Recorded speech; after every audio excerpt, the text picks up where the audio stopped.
This is Heather and I'm going to explain my database design choices for the BeeBuddy project. My approach was database first in an MVC project, and conveniently Visual Studio has a template that builds most of the website for you based on the model you provide. I used the Visual Studio Designer to create a new database, add my tables and start adding attributes. Each table has an auto-incrementing primary key. This is to prevent potential end-user mistakes. There are some differences between Workbench and building in the Visual Studio Designer. For example, to get the primary key to auto-increment, you need to use the keyword identity. Booleans are set up as bits. Enums have to be created as ints and then changed later in the designer.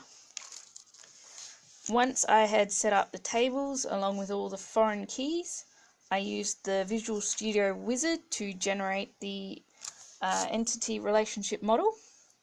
I made some minor changes like setting up enum values for repeated but specific entries such as population, which is always measured as moderate, heavy or low.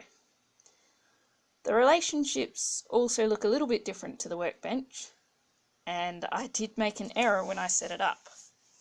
A hive should belong to only one location.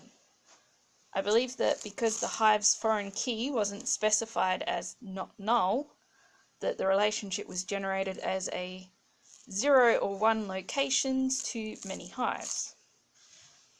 The enums were created by right-clicking the attribute, for example population, and using the Convert to Enum wizard to assign the description strings to the int values.